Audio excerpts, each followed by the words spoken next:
Om.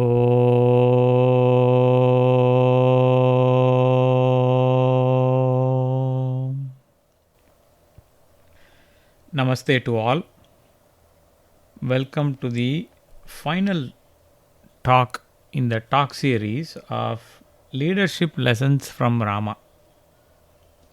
For the last 3 weeks, we have been looking into the various wonderful aspects of Rama, and an analogy came to my mind.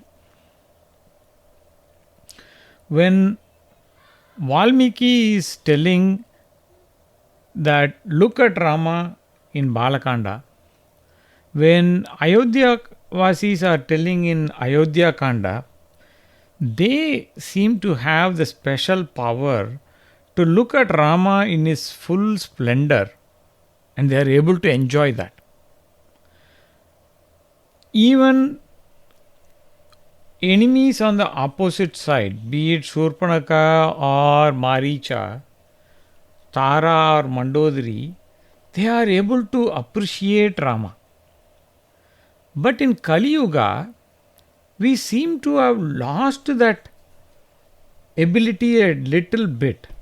And Rama is like bright sun. And we can't even see that sun that is blazing. So I was thinking, just like this solar eclipse happens, the passage of time has eclipsed our gunas and our abilities to see the sun. But what has happened, modern lens of these self-help books have created some of these qualities like leadership and self-help and so many other parameters, and now we look at that through the goggles of the modern lens. Now you are seeing the wonderful eclipse. You are seeing the beautiful ring of eclipse to sun. You are able to see the diamond ring. You are able to see the sun shining in its full glory. So what we are doing is, we have taken the modern lens and we started looking at Rama. Instead of looking at mere mortals which we are grasping, clutching for straws, trying to say like, hey, this person has this quality, that person has that quality. But none of the human beings have any one quality complete, let alone all the qualities.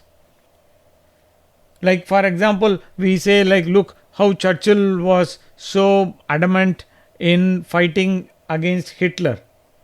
But we won't be able to look at it from an Indian perspective, because he is the guy who killed the third most number of people in the world after Ma in China and Stalin maybe.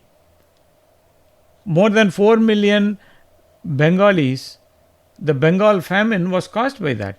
So as much as you want to glorify a pipe smoking Churchill, you will find flaws that are bigger than what can be tolerated. But with Rama, you find completeness. In every dimension you explore, you find completeness, perfection. And that's why we call him the Maryada Purushottama. So we quickly will run through some of the qualities we saw in the last few weeks. We looked how Rama was likable by both friends and foes. We looked at the wondrous organization skills he brought to the table, be it in the war or off the war. We also see Rama leading by example in every dimension. You want to look at a person who is the role model son, you look Rama.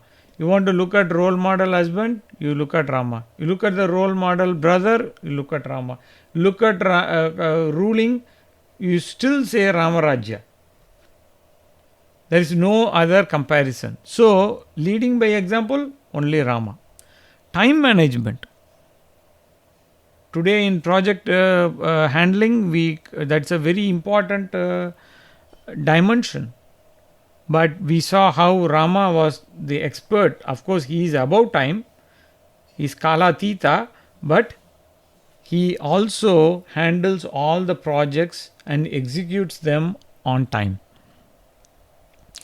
Then we saw how Rama was excellent when it comes to appreciating others and also when it came to rewarding others.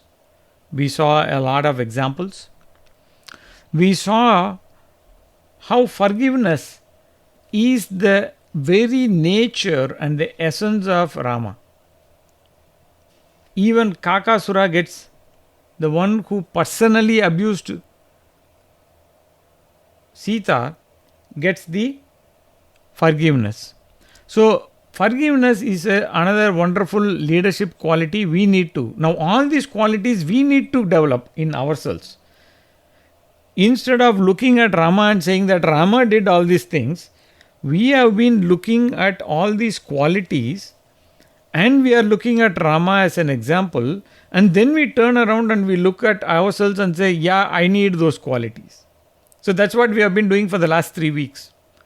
What we are doing is a quick summary before we go into today's talk. We looked at loyalty.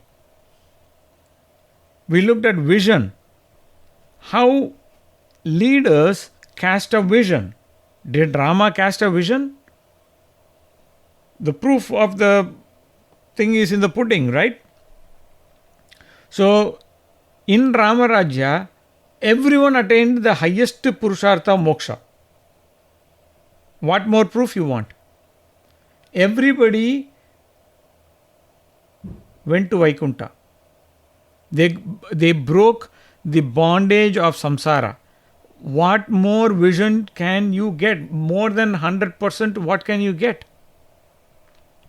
We saw the example of networking or relationship building. We saw the importance of humor, that how humor is very critical. We also saw the importance of being straightforward, arjavam. How Rama was there even with his enemies. Even when enemies come and say, when Shuka and Sharana came and say, hey, I want to spy, he said, okay, go ahead. I don't care. This is the exact plan. These are the strengths of the people. Tell them. Now, that kind of level of straightforwardness can come only from strength. And for you and me to develop that strength, we have to be deep rooted in Dharma. Then only we will develop this kind of leadership. So, if you and me want to develop this kind of leadership, Dharma is the backbone. We also saw about empowerment. How Rama, not only he did all the cool, great stuff, but he also empowered other people. He empowered others to take charge. His mere presence was towering personality was so much that Jatayu got the courage to stand for Dharma. He empowered an ordinary Vanara and become into a gigantic Hanuman, because he already gave the signet ring with the approval that, hey, you are going to go and find it. Think about it, connect the dots. Are you empowering yourself? Are you empowering your family? Are you empowering the society? Ask yourself.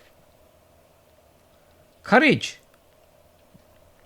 Rama and courage are synonymous. And we see all those wonderful qualities. Then we also see that Rama is respecting even the enemies. He follows protocol even when it is not even required. He need not have to send Angada for a second ambassador mission to talk to Ravana for peace, because Hanuman already had done that, but he still did it because he believes in following certain protocol. Selflessness, that was another wonderful character we want to desperately learn from Rama. We also saw how Rama is a wonderful communicator at multiple levels. He knows when to speak. He is always the first to speak. He is always the one who talks sweet. He uses exactly precise words in communication. There's no extra, no room for doubt. Did he say that or did he say this? There's no confusion. And there is always a smile. Every time he speaks, there is a smile before he opens his mouth. What a wonderful character. If you and I had, how much our life would change. Rama and Satya, truthfulness. We also saw that. How being truthful is an important quality.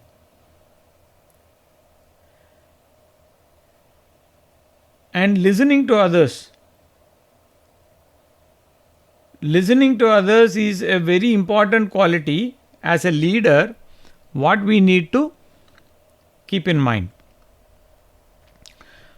We also saw that you not only empower others, but you need to first delegate the task. Then only you can empower others, right? So, how as a leader you can delegate your task?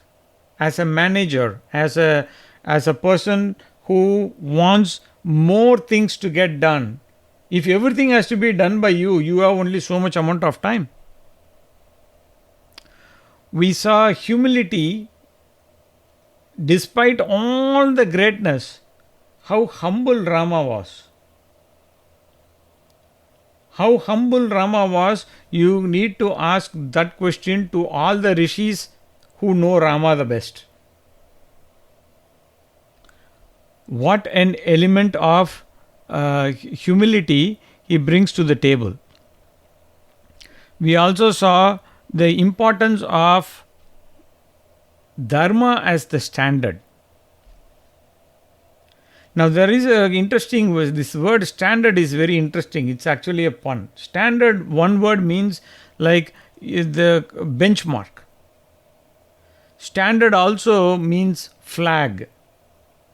So Dharma is the standard, the benchmark. But Dharma is also the flag that needs to be flying high when you are upholding it. We saw that.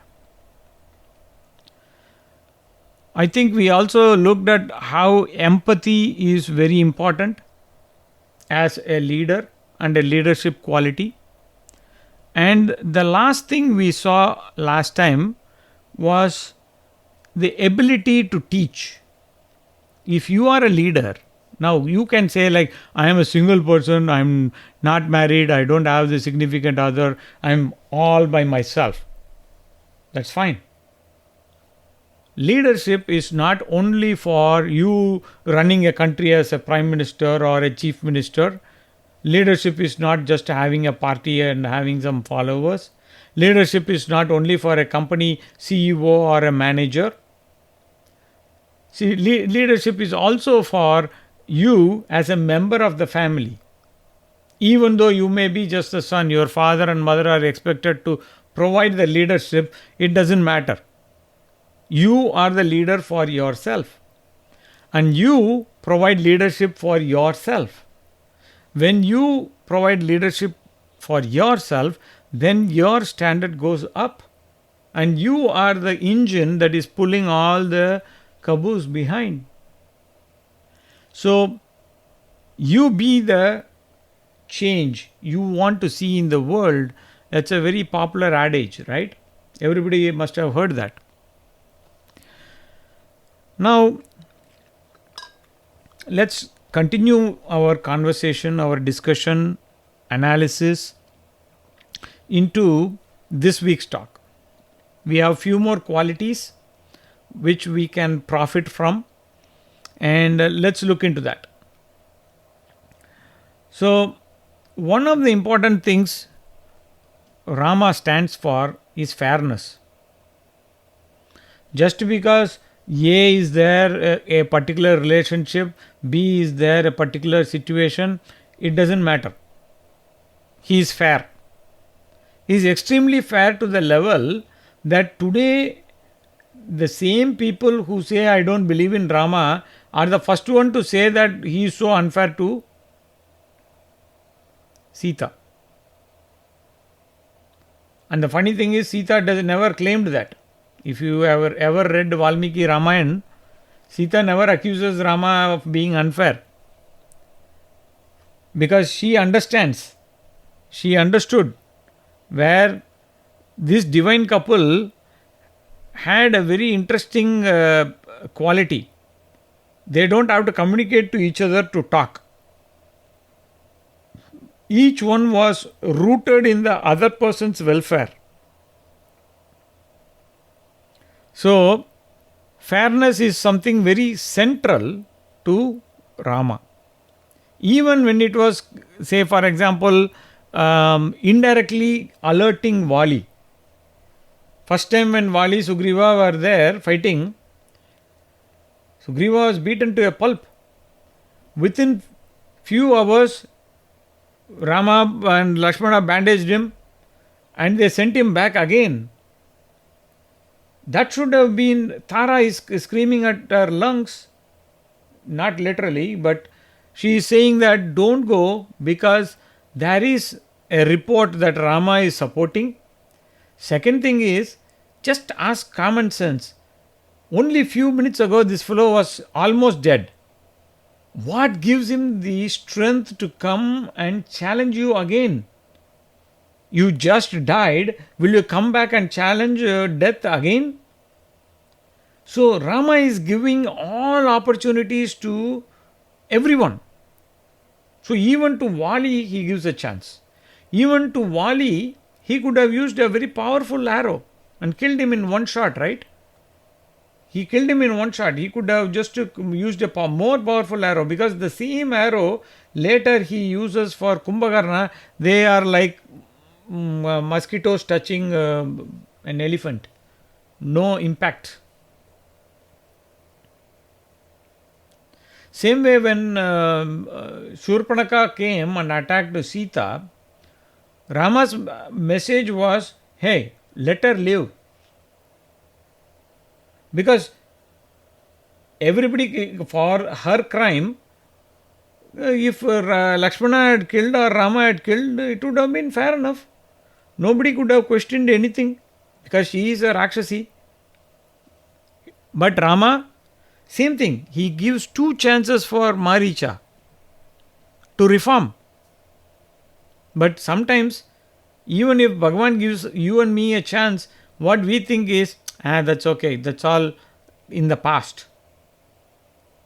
Because our heroes unfortunately seem to be the Kauravas rather than the Pandavas, right? So same way, when Hanuman had already given the message very clear, he played multiple roles in that one mission he went. He was on a search and find mission, and he tried to convert it into a search and rescue mission. Sita put her foot down and said no. Then he changed it into a mission of ambassadorship. Then he changed it into a mission of let me give you a message. So the interesting thing was, Rama still thought it is fair to send Angada. Rama gives so now for example, even our Sugriva, 4 months he was just busy with having fun and frolic. He didn't bother He didn't communicate with Rama. He didn't tell anything. It was raining and he hid behind that excuse. Just like a lot of people do, right? Like when manager is not there, they just hide behind their desk and do something else. So that's the same thing he did. But Rama sent Lakshmana with a stern message. Hey, you are still my brother, but that doesn't give you the option to play tamasic role. You still got to do what you are signed up for. So that much fairness is there in Rama. Same thing, he tolerates Jabali's argument. Now you can see the article what we are covering today in a blog that is pinned on the top. The previous part 1 is also available. So if anybody is interested in just looking, they can go and look or read, and feel free to share with others after reading. Now what happens as a good leader, you and I need to overlook the faults of others. Imagine you are a mother or a father, and your children don't listen to you. What do? You tolerate, you try to tell them, and you try to samadhana bedanda, you use all techniques to pull them back on the track. You are fair with them, you give them a fair chance. So it doesn't mean that you have to tolerate everything is fair. You have to be fair in all dimensions, like giving an opportunity or not judging the other person. See, that is the number one thing, right? We judge everyone even before the person has done something. We know, look, I know he is going to do that. She is going to do that. So non-judgmental is a very big leadership quality. And you put your faith in the other person in such a way that they will feel the guilt for having let you down. Now you can tell, like you, Sachidanandam, you don't know some of the people I hang out with. Any number of times you give them the chance, they may backstab you. Now there you need to draw a line, but your nature has to be of fairness. Now let's look at another character, kindness, karuna. Now, how does kindness come? We looked at another quality called empathy. Earlier we looked at empathy as one of the important characters, right? If you are not going to be empathetic, how can you be sympathetic? We also looked at another important skill Rama had, the listening skills. Now, how will you become empathetic if you are not tuned into the other person? If you are tone deaf, how will you be able to get into that situation? And you, if I am only looking at my problems, I won't even know what is happening to you. For you, whatever you are going through, that is more important. But since my ego is all centered around I, me, myself, I cannot put you in the place. I think only about me. In that situation, you will never have kindness. Kindness will come only when you take your focus away from yourself and put it on others. So how do you do that? Now you also have to be committed to dharma. That is another important thing. If you are not committed to dharma, you are not going to have that kindness. Because dharma gives you that broad mindset to be all inclusive. Whereas desire, kama, makes you think about only I, me, myself. So the way you are looking at is going to make you naturally kind or not. So if a person is following dharma, by default they will become kind. Because they have taken the focus away from themselves and they have put it on a broader spectrum of everybody around. So when Rama went to the forest, he was asked to go. But Rama thought, hey, what will all my employees do? He had a bunch of people in his palace working directly under him. So he gave 14 years salary right then and there. He didn't expect them to work or not work, but he made sure that they got the 14 years salary. Isn't that great? Same way, when people were all following him, they are all feeling the heaviness. Rama asked Sumatra, let's go forward, let's go fast. Same way, when people figured out that he was in Chitrakuta and Bharata had built a highway all the way up to Chitrakuta, the first thing Rama did after these folks returned back to Ayodhya was relocate to Panchavati. Because if all these people come, there is so much environmental damage. And you can't have a kingdom running with every day somebody coming and saying, Rama, I am from Ayodhya, I am from here, I want to see you. He can't say no.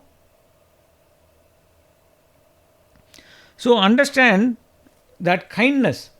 See, Rama was feeling the when it came to Jatayu and Sita's kidnapping, the thing that bothered Rama more was Jatayu, because he was an unexpected casualty of the war, and all Jatayu did was he rose up to defend Dharma. So Rama is always putting the focus on the other person. When at the end of the war, when Indra comes and says, what kind of boon can I give you? He said, look at all these people who have been injured. Look at all these Vanaras who have died on my side. Let them all revive. Let them all be healed. Now you know why he is called Karuna Sagara or Karuna Murti. Right? So when you look at kindness as a quality, you and I will be kind as long as, remember, we also looked at one of the quality, not being selfless, right? Now, if you are going to be selfless, what is the point? You are taking the focus away from me, myself, and putting it on everybody. So, as a leader, if you are rooted in Dharma, kindness will be a natural byproduct. You don't have to do anything special. What you need to do, how can I be more kind? Let me start practicing kindness from tomorrow. No. You follow Dharma, your mind will automatically open up and become more kind. So basically what happens is, when you have a broader vision, your reasoning is more clearer. Your vision is more clearer. And you start understanding the people around you better. And the focus and weightage is only not limited to only yourself. So kindness comes from the way you are able to understand and appreciate from every other perspective, not only your perspective. Right? If there is a small earthworm that is crawling on a concrete, what do? You try to pick it up with as delicately as possible and put it back on the soil. Now you can say, you can come and tell logic, it is what it is, but who put the concrete there? We only, right? If it is only nature, we don't have to do anything. Like there is a classic question that in ecology we ask, like if there is like a python that is about to swallow a deer, what do? Do you go and kill the python? Do you chase the python? Or do you let it eat the thing? The real natural course of thing would be, you don't do anything, don't interfere in nature. because you don't know how long that python was starving, struggling to catch a prey and found it. And that could be the last meal before it. If it didn't get, it could die. So sometimes we play favorites, right? No, poor deer. Then what happens? We end up, many times you look at newspaper, we will say like, oh, this entire cow was swallowed by python, kill the python. And we killed and ripped it. They put all these photos, right? Stupidity. Because we never thought from the point of view of a python. Okay, the next quality as a leader. If any of you have done any sort of project or been part of a project or part of any project management, the first thing, what do you say? You always have a sense of, hey, there's a deadline coming, there's a project deadline coming, I need to do this by this time. There's a sense of urgency. There's a mission. Nobody can show a better example of sense of urgency than Rama. The last year only, 13th year after a month or two only, Sita got kidnapped. There were only 10 months. And when Hanuman came back, Sita first told, give Rama 2 months deadline. Second time Hanuman came to say bye to her, he says, by the way, the deadline has been changed, only 1 month. So Rama had only 1 month to come all the way from Kishkinda, figure out a way to come across that is his problem, not Sita's problem. That is the project requirement. Right? So what happens when we look at our life and look at our scenario? Let's look at other cases. Take the same thing, for example, Sugriva also did the same thing. After getting a wake-up call from Rama, he gives the same sense of urgency to everyone. No one knew where Sita was, but he called his entire army. He allocated the resources based on the available information that only south was the suspicious direction and Ravana was the person. So we don't know where Ravana took Sita. So south is the direction and Ravana is the suspect, possible suspect. That's the only two things we know, because we know that. Vali also told that I know Ravana had taken, for which only he got punished. That's a different story. So what happens? There is a sense of urgency. Everybody got only 1 month time. And to make the mission complete, leave no stone unturned, Sugriva sent a battalion in every direction, not just south. Although south gets the biggest contingent. Now same thing, when Rama came and asked Sagara, he gave 3 days, fasted. He doesn't have time. But still he gave 3 days and nights. He fasted. And Sagara was acting up like a big shot. Rama told, do you want me to evaporate you? I can. The minute he took the arrow, this fellow came with his tail tucked. So you need to follow the protocol. At the same time, you need to have a sense of urgency. You need to do both. Same way when Rama was doing the drama of Agni Pariksha, we will look at Agni Pariksha in detail some other time. We will do probably a month-long analysis some other time. So this Agni Pariksha, what happened? Rama had a big time bomb. What is the time bomb? That Bharata in a couple of days' time is going to jump into the fire if Rama doesn't show up. And if Rama shows up just with Sita and nothing would happen. But what Rama said was, look, Dasaratha abandoned Bharata and Kaikeyi. That's not acceptable. We want them also to prosper.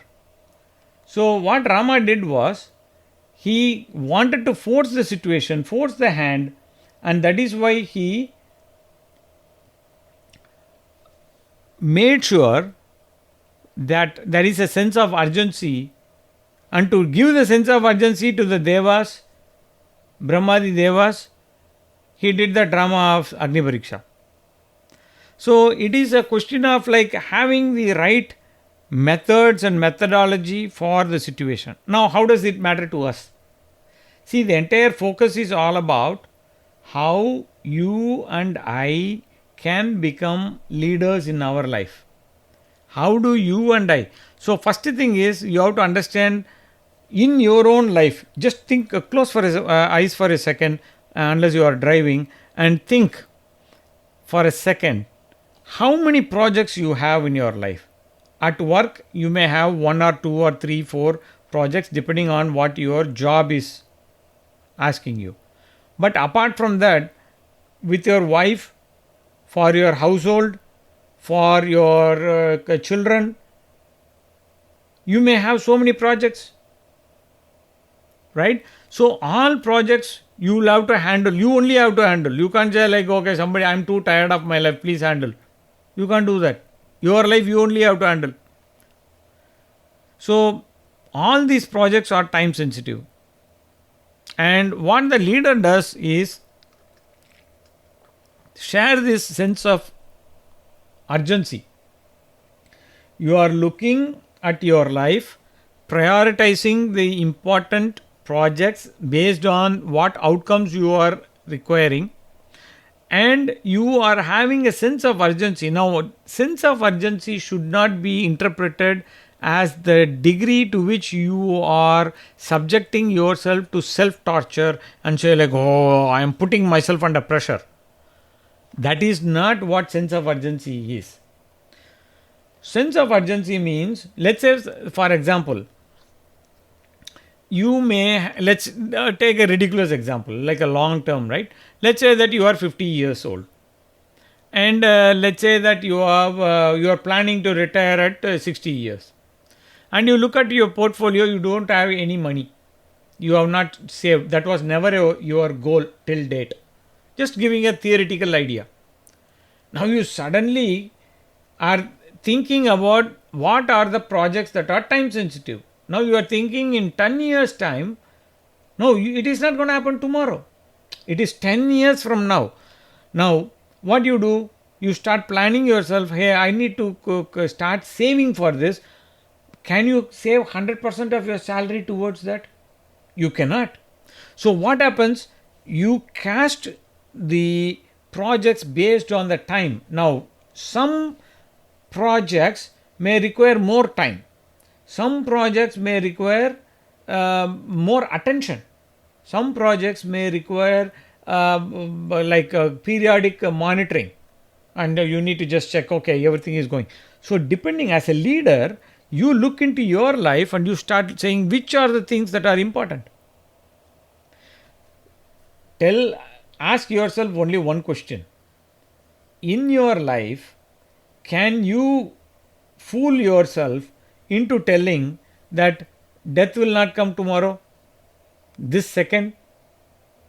So what we do is we fool everything. We say, I want to do Purushartha, I want moksha, but you know what? I am not ready to do my dharma because everything is going to happen in time. But you don't know when is your time. You think, you and I think. Now when I say you and I, please don't think that I am personally attacking you or anything like that. I am not doing anything that. It is just a matter of introspection. This is just to stimulate your introspection. Please don't take it as a personal thing like I told you that you are going to be like this. So sensitivity. So when you are time conscious, you become, you put priority which is important, which is less important. As a leader, you need to communicate that to your team members on this. So if Rama did not tell Sugriva, hey, we don't have time, what would Sugriva be doing? He will be busy. 4 months he wasted. 4 months he wasted having fun. He didn't think about Rama. He was just like, okay, I am having my own masti. So what happens? As a leader, you need to prioritize and keep the things in order. So, whenever you in your life, whether it is corporate life or whether you are in politics or whether you are in, let's say, for example, you are shooting for the election, you need to be focused on this election. Are you shooting for election 5 years from now? Because that will not have any impact. So, you need to know what is the time element for leadership. And you can see this important, crucial leadership character, and that can make the difference between you being a great leader or a okay leader, mediocre one. That could be the matter of life and death. Leadership at this level could mean matter of life and death. What do I mean by that? I'm not saying that deploying a certain troop to, I'm not talking about those sort of things, military or whatever. I'm talking about life and death, because if you and I take our time, put it wisely, and think about Bhagavan and refine our life and do focus on Purushartha, we will be out of this samsara sagara. But if we don't, then what happens? So the real life will be with Bhagavan. What is death? Minus that. So sense of urgency is very important. Now let's look at a couple of other more characters and let's keep moving along. One of the important things is to enjoy the ride. As a leader, smell the roses along the way, they say, right? So are you smelling the roses? Are you contented at every level? Are you contented today at your level? So tomorrow you get promoted, are you contented at that level? Now this content is not a tamasic content, like, okay, you know what, I won't do anything, I'm happy with whatever I got. No. You are consciously working for the next level, next goal. But that santushta is a quality inside you, and you are taking time to smell the roses along. If you don't have that content in your mind, you will not go and enjoy the ride. So look at Rama. 25 years they told, hey, you are the next king. Father called 2 times, sent Vasishtha 2 times to remind, tomorrow morning 4 o'clock coronation, be ready, Brahma Muhurta. Morning he says, when he goes and sees his father is almost unconscious. Kaikeyi says, your father said these 2 boons, whatever you want you do. Rama is ready for the ride. In fact, that is a fact. If you really look at the discussion between Lakshmana and Rama, Rama says, hey, do you think because only father said I have to go? Do you think I have to go because only our Kaikeyi Mata said? No. Think about it. He asks Lakshmana to think, which basically means that we also should think.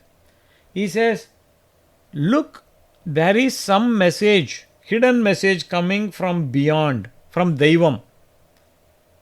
What is it? So Lakshmana is saying, what are you talking about? This all this fate and all, I don't believe. Let's, as Kshatriyas, challenge, maybe put this old man in jail or maybe kill him. And then we will take over this kingdom, and let me see who is raising a finger on you. Let me do that.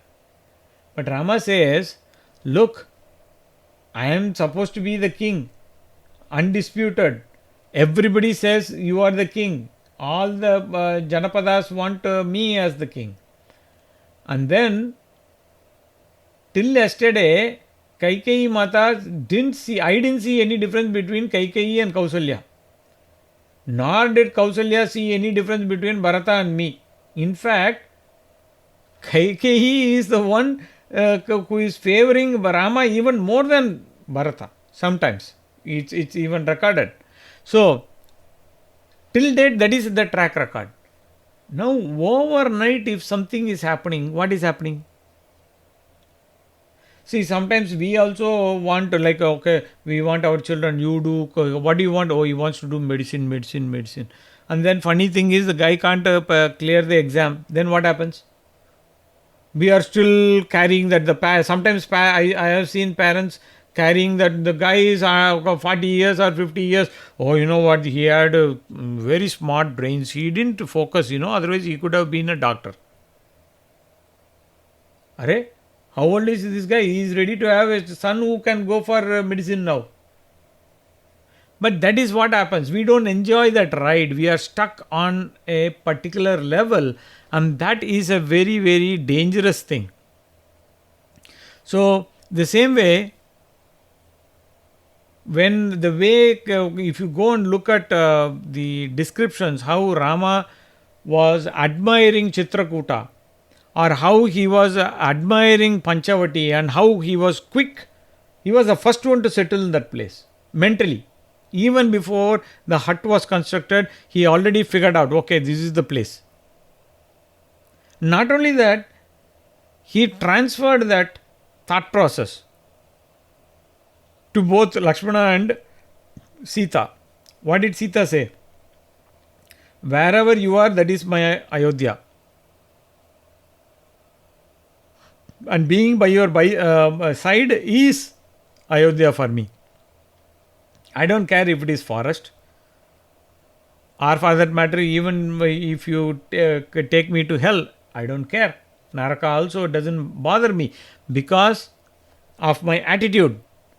So that attitude comes when you are ready to face the challenges and enjoy the ride, because you may think that hey, I am putting so much effort in my life, but my prarabdha, it's not working out. So do you have the mind to enjoy the new journey that you are going? So that is the question. If you are not always driven by desire alone, then what happens? Whatever comes, you will start looking at what is the good thing that has come your way. Rama never differentiated between palace and forest. In Vedanta, they say, right, Samaloshta Kanchana. So you are seeing both clay and gold same.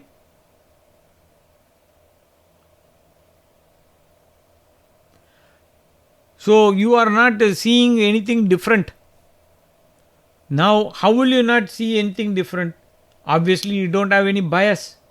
If you don't have bias or prejudice and you are not judgmental, you are obviously not driven by desire. How will you not be driven by desire? Default, you have to be following dharma. Now, if we saw that a couple of weeks itself, I said, like, for every trait which we are discussing, every character we are looking at, fundamentally it will come back to dharma only. So, if you want to be a leader, you are a follower of dharma, period. All that qualities that are being exhibited as leadership qualities are a byproduct of just following dharma.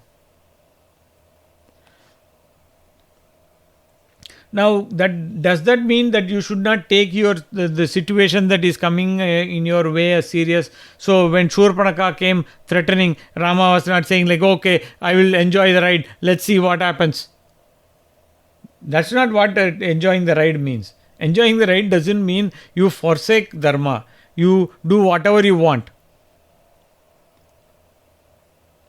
Now what happens if you are a person when tough times come, you say, don't worry, this too shall pass. You have that attitude, and all the people around you are also inculcated with that attitude, are encouraged by that quality. Then what happens?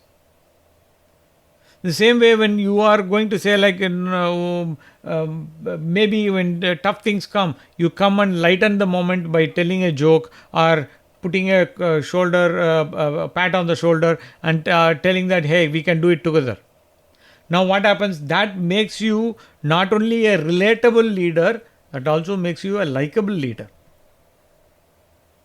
Remember, likability was the number one quality we started this talk series with.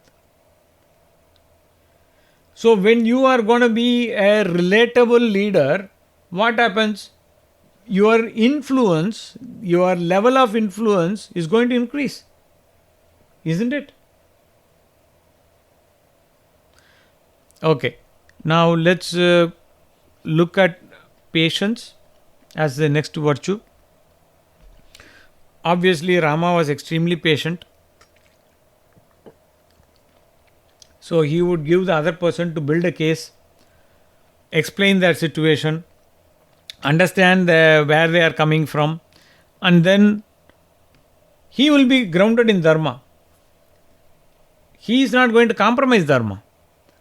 But because you are grounded in Dharma, you are able to listen to other people's point of view.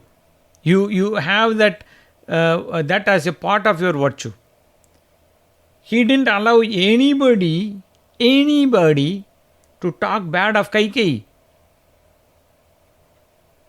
Lakshmana was the number one victim, every time trying to talk bad about Kaikeyi. And he would be reprimanded. Sita not even once is shown to have spoken bad about Kaikeyi or speak bad about my situation. Oh my God. That is level of patience. You accept things as they are. You don't have to lament. Sometimes some of us have a lot of tough situations going in our life. The way we cope up is we start moping and we start again and again going round and round, like this happened to me, that happened to me. That is not called patience. Patience is you are not being judgmental on yourself also or on the situation. So same way when Sugriva was busy with his masti, Rama said, okay, these 4 months that fellow could not have done anything because it is heavy monsoon. What could he have done? So, ठीक है, चलता है. Right? So, and then he says, okay, let's go and remind him. So, what happens every time? Patience is a virtue. Patience is not tolerating everything blindly. Patience is understanding the discrepancies in the different people approaching the project. Sugriva doesn't have the same level of commitment because it's not his wife. But when his wife was missing, he was like ready to do anything. He was ready to kill Vali also for getting his throne. Now same Vali, Sugriva is coming and telling Rama, no, don't let Vibhishana, he is a bad guy. Why? He deserted his brother and he wants to kill his own brother. Rama smiled and said, can we have a flashback? Couple of months ago, what happened? Who was at whose feet and who is enjoying the throne now? So patience is a great virtue, right? So you accept, you understand the other person. Now, patience will never come if you don't have empathy or kindness or understanding. And patience also gives you a safe environment to figure out new solutions. If you are impatient with yourself, I'm not talking about not having a sense of urgency. You should have a sense of urgency, but you can't be impatient and restless. If you are impatient and restless, then you are not going to, that is internally, right? You are not going to come with a solution because that will cloud your judgment. But if you are rooted in patience, that internal peace radiates and it creates an environment that you can go and create new solutions. And those solutions will add to your aura as a leader. Everybody will look at you and say like, wow, when we were busy moping, when we were busy trying to do something else, look at what this person has done. Make sense? So that makes a whole lot of difference. Let's look at a couple more qualities. We have a few more today. So pardon me. I am trying to conclude this series today. So we probably may need another half an hour or so to cover all these topics. The other important thing is accountability, reliability, right? Rama was rooted in Dharma, right? So being deep rooted in Dharma, that his actions are very predictable. Ravana was able to calculate he was able to judge Rama because he is very predictable, because he is rooted in Dharma. Right? So same way, when Dasaratha and Kaikeyi were having a verbal duel and Dasaratha was thrashed,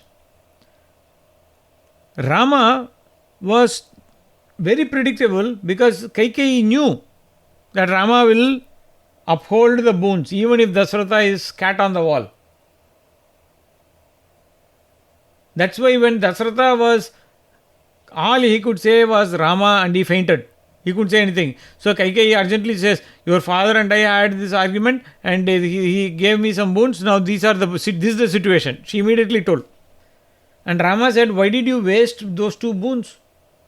You could have just called me and told, because Kaikeyi's greed or that state of mind didn't let her realize Rama's accountability.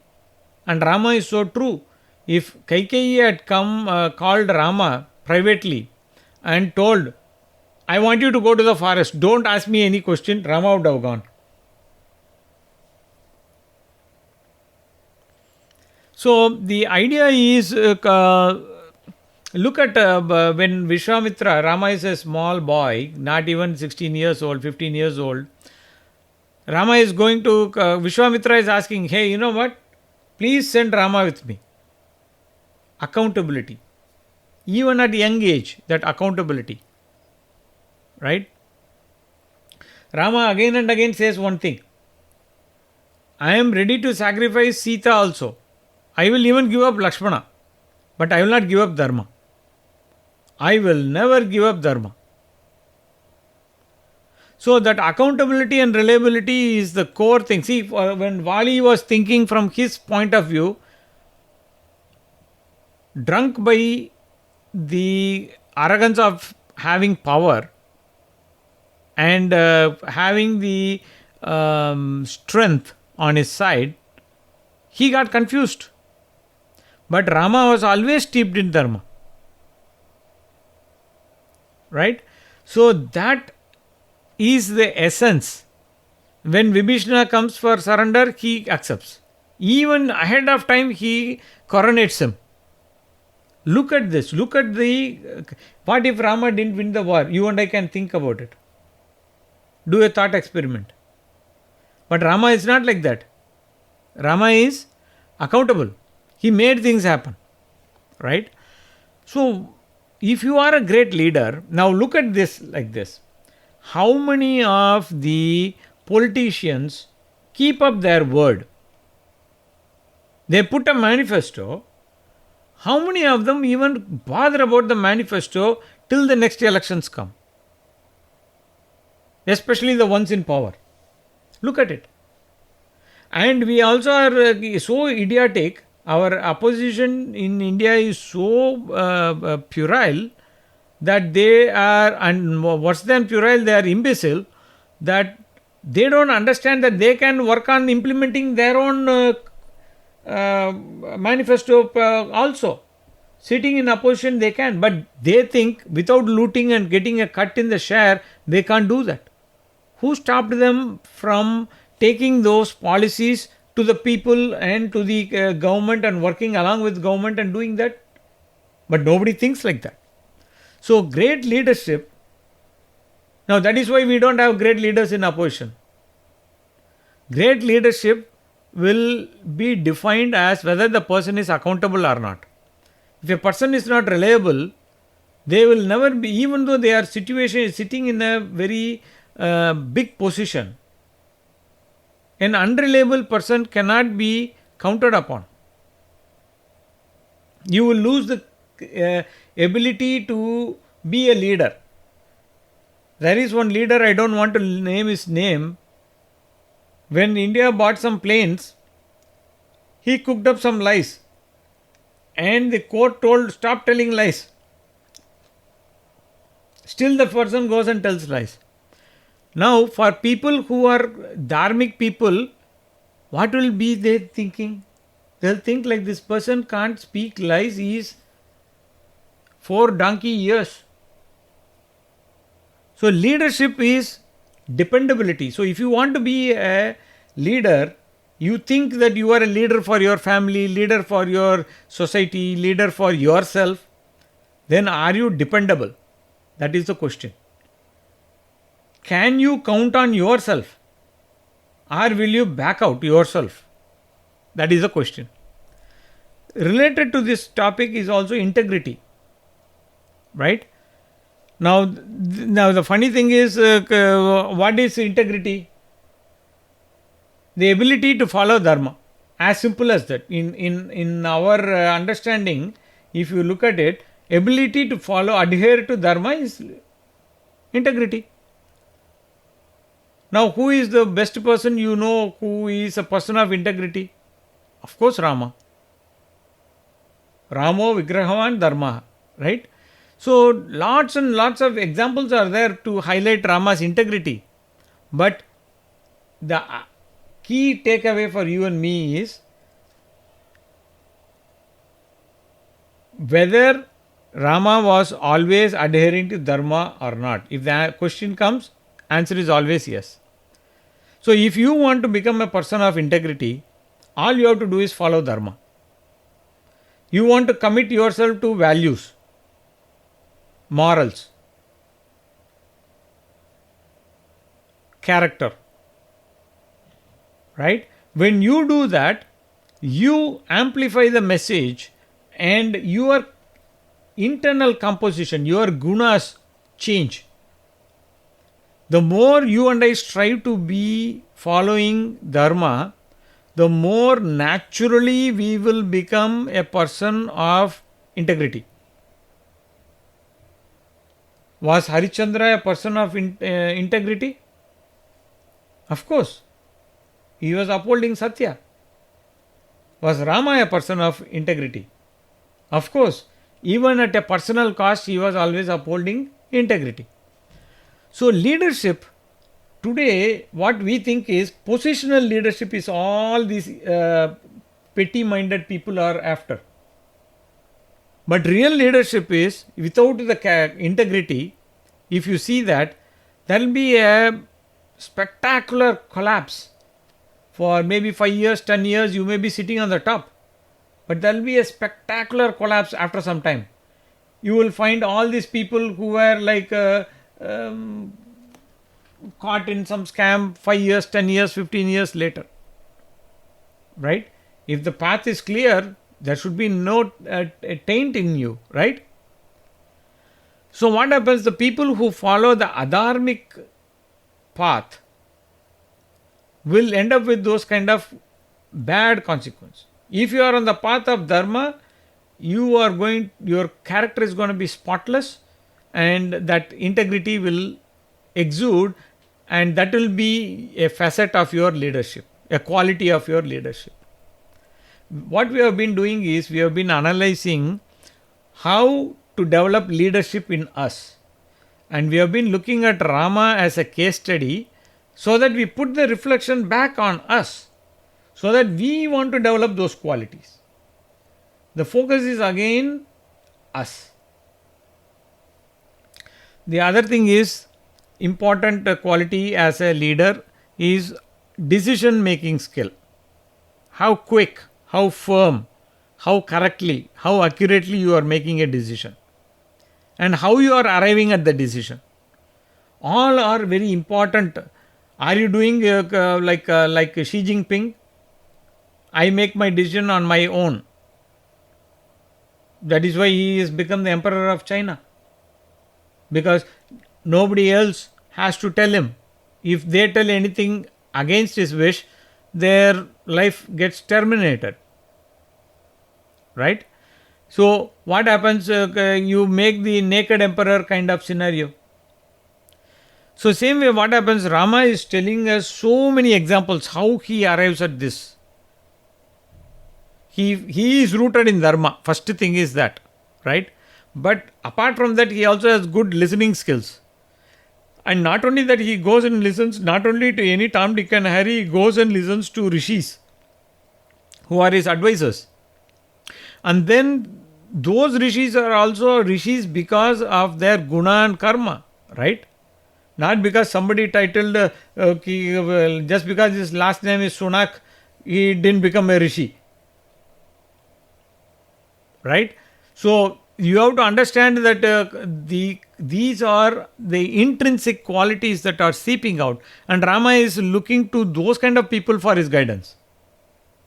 And whenever he did that, he took their inputs but independently analyzed the merit of the inputs. Because he wanted to be always in Dharma, he considered and assimilated all those points and then made a case. So, what happens in any scenario? Rama is always taking the inputs from others. He is saying, what do you think? What should I do? But certain things you have to make the decision on your own. Like in case of many cases, he didn't go and ask his father when Kaikeyi said, you have to go to the forest. Rama didn't say, let me ask Vasishtha, Vamadeva, Vishwamitra, what do you think I should do? You follow Dharma, Dharma be the voice, so you are going to follow that, not a problem.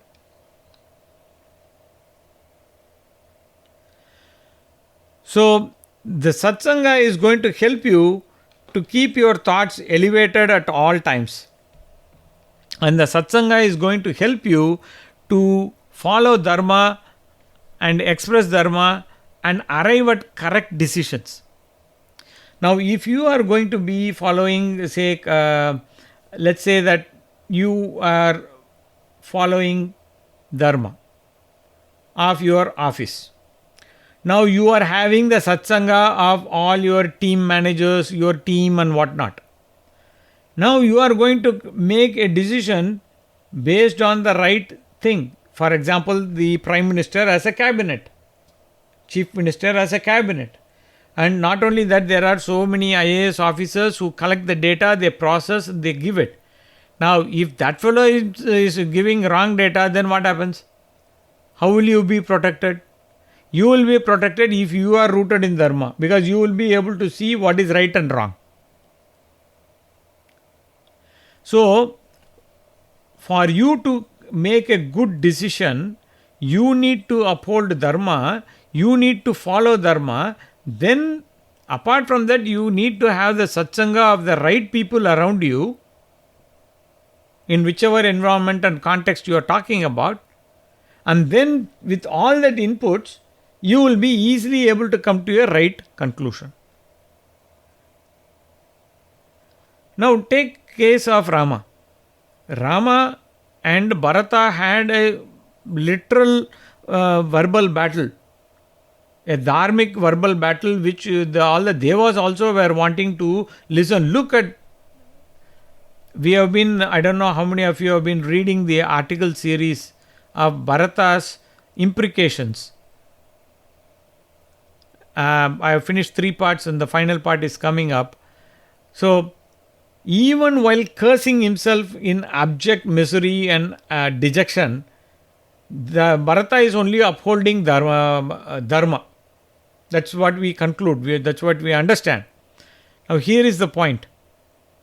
When Bharata is coming and arguing along with all the citizens, along with all the rishis, And all big rishis like Vasishtha are coming and telling Rama, please come back to the kingdom and be the king.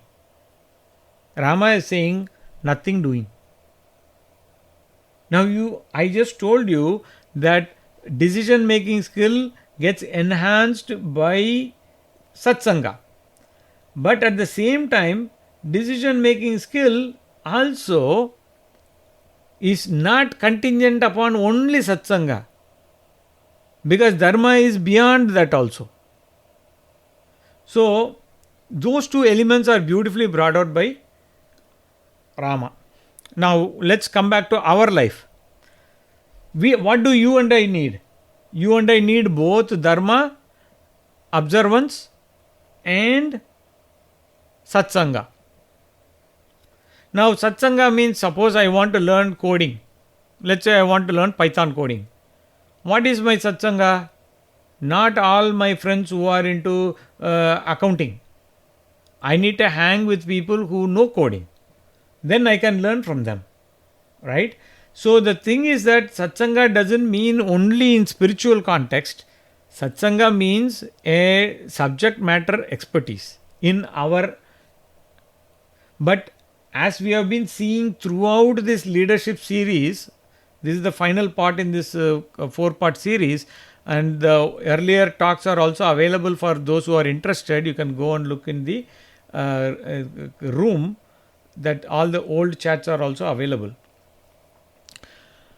So what happens, the leadership quality, ability to arrive at a right decision, good decision, quickly, firmly. Now I made a decision today, tomorrow I change it.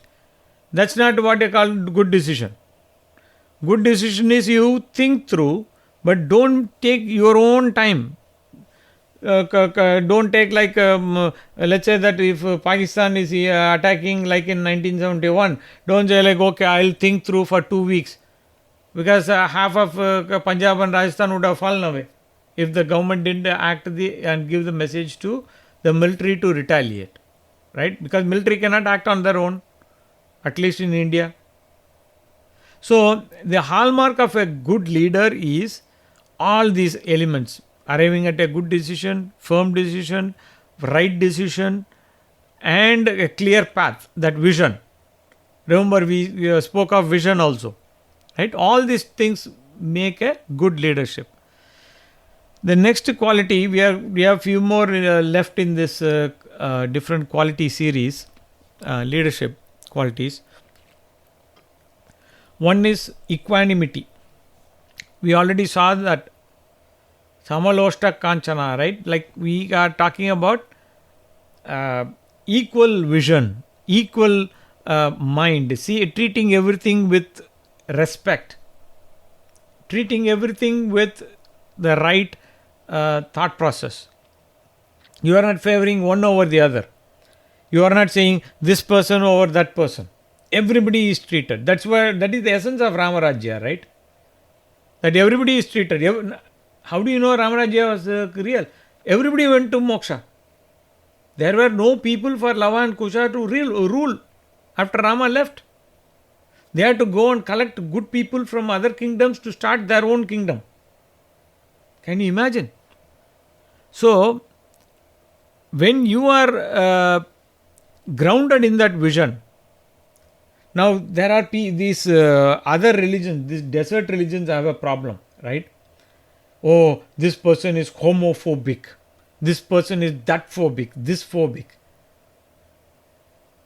In Sanatana Dharma, there is no such problem. You see everybody as Atma. This Atma is clothed or cloaked in their own karma. Their own karma is going to determine whether they go up or down, whether they progress or regress. So what happens once you understand that you are going to treat everyone and everything with respect? Male or female, rich or poor, all these idiotic caste concoctions what we have today in the society is all our own creation. Shastras never approve that. None of the Shastras ever approve this. They say you treat everybody as Atman. So that is why in our Sanatana Dharma Samskara, what we do, we teach, hey, have you ever heard of the Bishnoi? These people used to hug the trees, and when the Britishers came to cut, they wouldn't let, because they know the value of the trees in the desert. But today you have a party after party in every state promoting alcoholism. Why? They can pocket the money. They don't care about the society. You drink, you die. And they talk about this is equanimity. And we are also accepting that. Why? The only reason is because we are not rooted in Dharma. The same woke Hindu comes and says, oh, is it wrong? Is it a papa to drink? They come and lecture like that. But if you are going to be drinking alcohol and killing yourself just to satisfy your desires, how can you be equanimous? Are you equanimous before the alcohol or after the alcohol? Anyway, we see how Rama, when he saw Jatayu, told that I know your father. You know what Rama did? You know my father, that means you should also be older. So I will treat you like my father. And who did the Antima Samskara? Till date, only one person holds the universal record since the time Brahma created, who gave Pinda Pradhana for even a bird. Only Rama. What more can you tell about the equanimous nature or equanimity in the eyes of Rama? He didn't see any difference between a bird and a human being.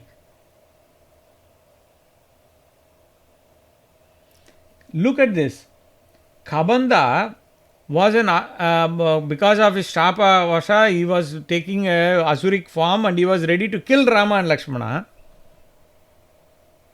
Kabanda is the one who says, Rama, you put me in fire, I will tell you. So Rama puts him in fire. Rama didn't ask him, hey, if I put you in fire, what will happen? How will you tell? That question came up. But Rama followed Kabanda's advice. He went to meet Shabari, got finer directions of Sugriva, and first thing he did to Sugriva was, he didn't say anything. He didn't know Sugriva. He didn't ask him his backstory. He said, from now you and I are brothers. We will do Saptapati and you will become my brother. Let's walk around the fire and seal the pact of friendship. What does that tell you? Kabanda, an Asura who was out to kill Rama, was the source. But look at Rama, when truth comes from any source, Rama is only looking at is it truth or not. He's not looking who is the messenger. He didn't look at that, did he? He didn't look at Judge Hanuman and say like, hey, you get this source. He didn't say that you are only a Vanara, how can you go and search? No. He said, Hanuman, you go and do this. You are the fit leader. Go and get the message to Sita. When you subject everybody with, when you follow Dharma, you will also expect others to follow Dharma. When you expect everybody to follow Dharma, the standards of Dharma are same. Why will the Dharma be different for you and me? Now, there are going to be variations in understanding Dharma. Agreed. There is going to be variations in our applications of Dharma. Right? But Satya is not going to change. Dharma is not going to change. Right? So, he didn't look at the difference. He didn't differentiate. This is Guha. He is only a fisherman. He is only a boatman. What does he know? When he looked at Sabari, first thing he asked was, how is your sadhana coming along? How is your tapasya coming along? When he looked at Vibhishana saying, I am wanting to surrender, he didn't say like, oh, you are the brother, you are that rascal's brother, huh? Okay, okay. I will teach you a lesson first. Then that way I will teach Ravana a lesson. No. He looked at the karma of every individual and let that karma speak for itself. So if you want to be a good leader, you don't look at different personalities.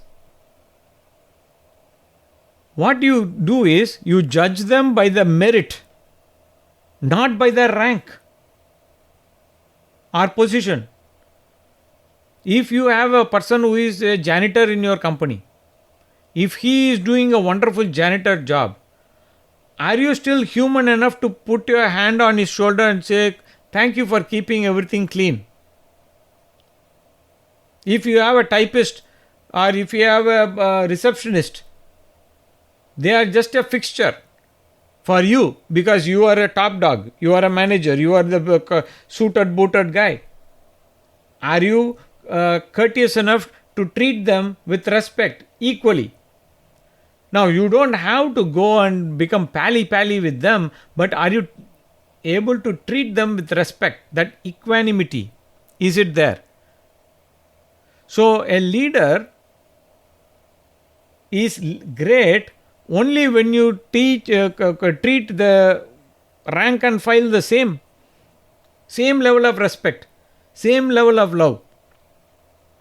Just because somebody is 10 levels deep from you doesn't mean that they get special negative. Now, you have to understand protocols. That is different. See, Modi cannot go and share all the things with his driver, what he shares with his cabinet. You have to follow protocol. But I bet he would be treating his driver the same way, with respect. If something happens to his family, he would be as much concerned as much as he is talking about somebody in his cabinet. Because that is a mark of a leader, good leader. Now we are trying to become one. And that's the reason why we are investigating all this, right? Now the other thing is a few more, bear with me. We have a bit longer today because we want to complete this series. You are, as a leader, you are also interested in the feedback. See, Rama was always about feedback. He worked hard to get the inputs from other people. One of the ways he did that was by keeping his talk and his opinions to the last. When Kausalya was sharing her outburst, Rama first let her speak, share whatever is in her heart. And then Rama told, okay, tell me what you need. This is what you should follow. With Sita, he did the same thing. He said, hey Sita, you stay here. Sita said, what the heck? You can't protect me?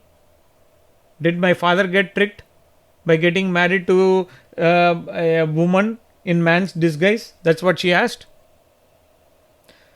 Same thing with Lakshmana. He gave the opportunity to Lakshmana to express.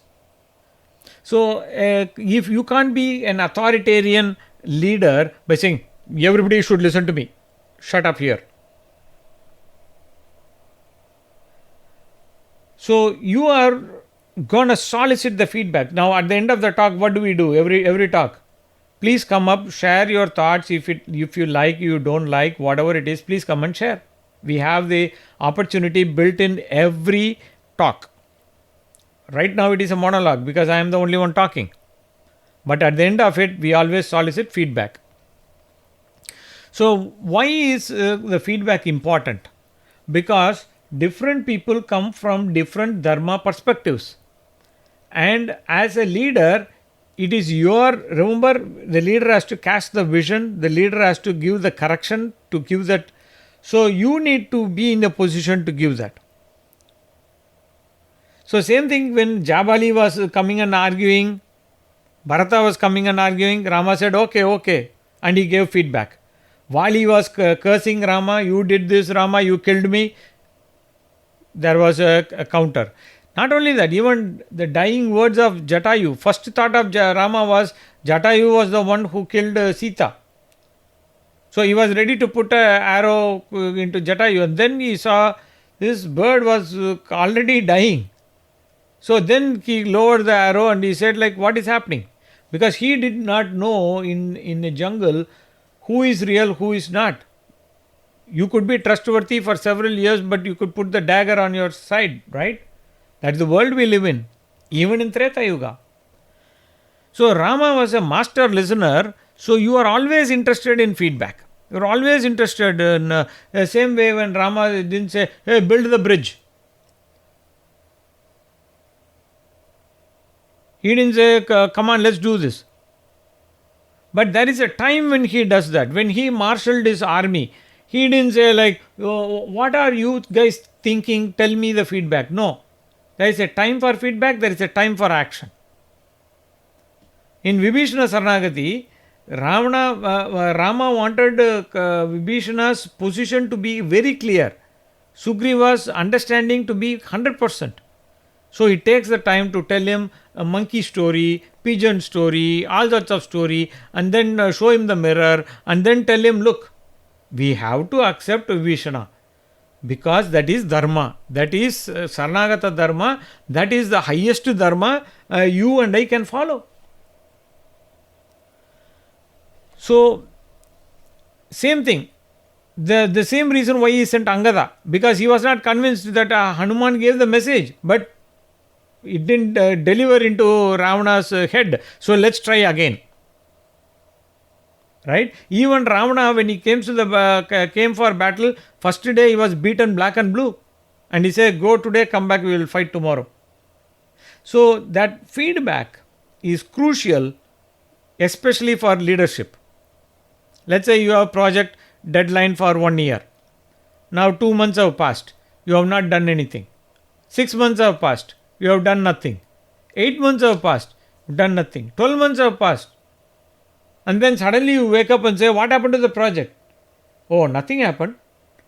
So listening and feedback and follow up is a very crucial aspect of leadership. Listening to the subtle messages will let you to do those course correction.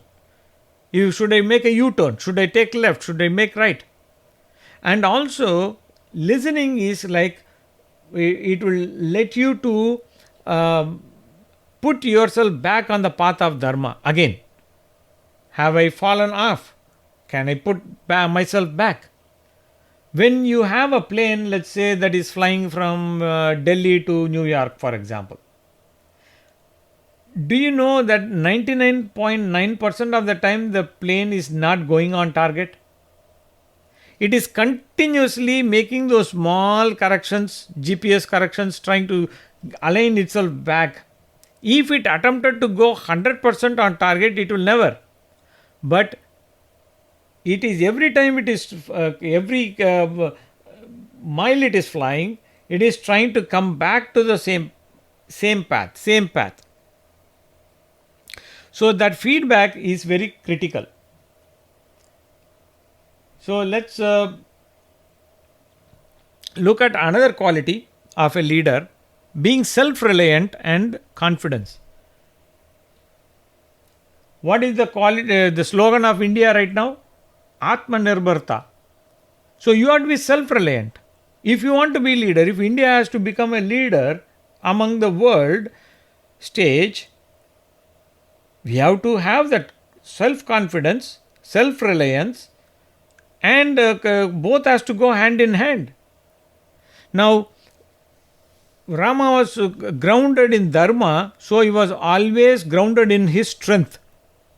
Is that not true? So Rama was able to, when he killed Tataka, for example, or even Maricha, for example, he didn't kill immediately, he let him go. He used some low-grade arrow to just throw him out. Used a Manavastra to just throw him out.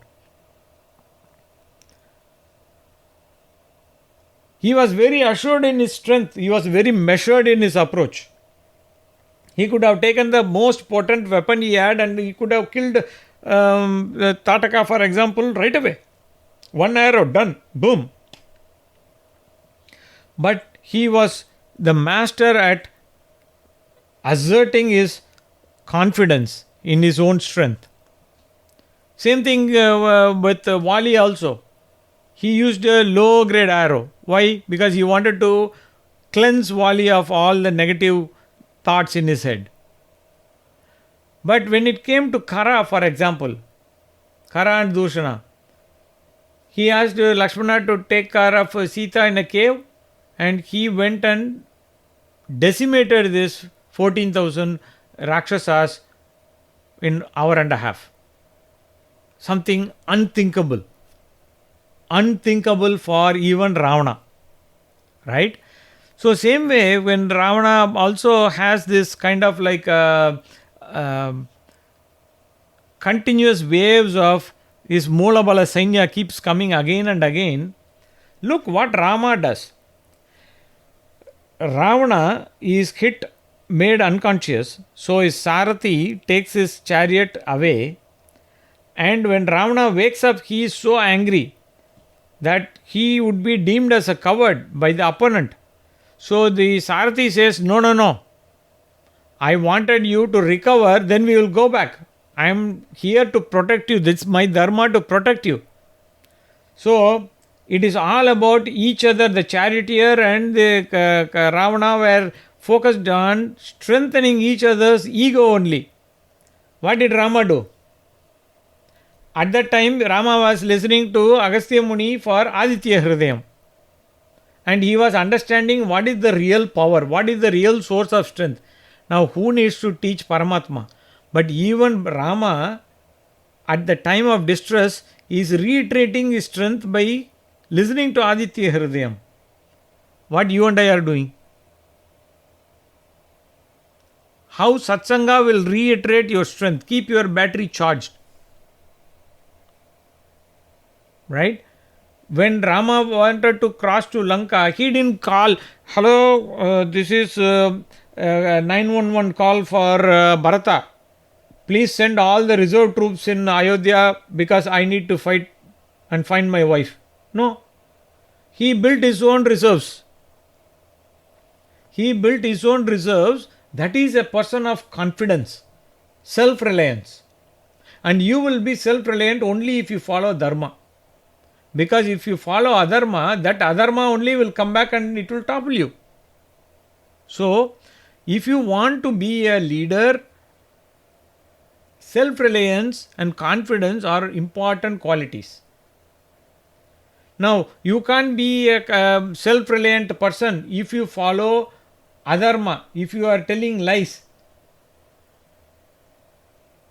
Like some of our leaders, right? So, being resourceful will come to you only if you follow, if you are having a calm, collected mind. How will you have a calm, collected mind? If it is not disturbed by kama, krodha, lobha, mada, matsarya. Your mind is only holding on to the higher ideals of Dharma. So, you and I need to focus on Dharma, and that Dharma will give you the self-reliance, that intelligence. It will teach you how to repurpose your resources that are given to you. You can become a better judge of resources, time, right? And all that will be amplified by Satsanga. Okay. The next one, what we want to see, we have two more characteristics. We will look at it. Character. See, good character will not take you to the top. Was Hitler a great character? But he went to the top. But is he staying at the top? Not because he is dead. Today, do anybody respect Hitler as a great leader? Though he had a lot of military victories. Nobody regards him as a great leader. So, character will keep you at the top. So, character may not take you to the top. That's what most people think. But character will definitely is required for you to be at the top. That much we can understand with our petty mind. Right? And Rama is the role model there. the best role model. He is the Maryada Purushottama, right? So when people of Ayodhya are looking at him and they say, yes, he is the person of perfect character and we want him to be our next Raja. Everybody says. All the vassal states of Ayodhya, they say like, hey, you know what, we want Rama only. And what did Rama do? How did he get all this? Now Rama is Avatara, but he sets the example for you and me. What does he do? He associates himself with rishis, constantly thinking and grounded in dharma, in that dharma vichara. Not that he needed any doubt or clarification. That is for you and me.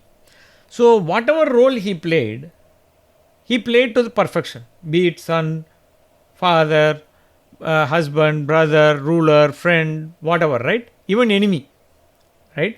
He was the perfect character. So for you and me, character is very crucial. And especially if you want to be a leader, all the more important. If Supreme Court comes and says you are a liar, and that person shamelessly goes around and says, hey, I am still the best. What kind of character is that? Right? And then as a leader, you want to project an influence, right? Like what is a leadership? Leadership is influence. Now, if you want to go and amplify the influence, if you don't have that character, what will happen? Today, 1,000 people will be following you. The minute they know your character flaw, they will disappear. So, character is something that is very critical, that is required for you to be a leader.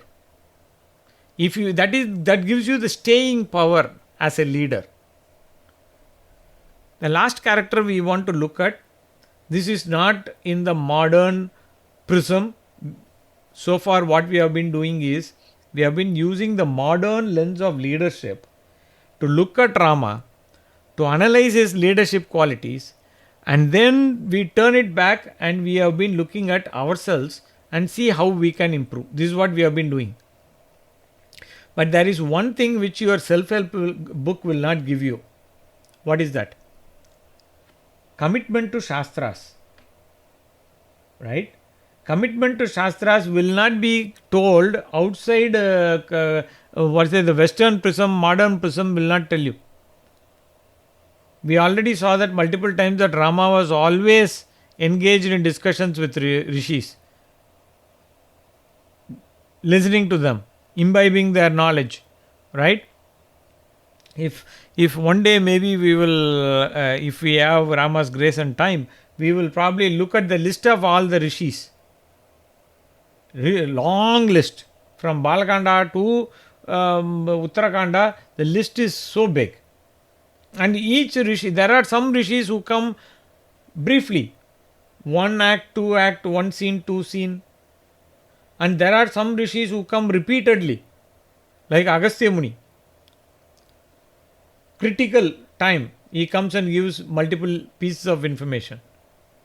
Or comes only one time, stays for a long time, like Vishwamitra, and transforms the direction of Ramayana itself. Right? If you want to see what happens in the forest, if Shurpanaka didn't come, will the character change?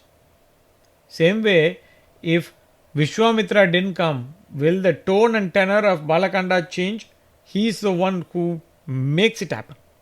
So, Shastra commitment is going to happen only when you are going to have satsanga.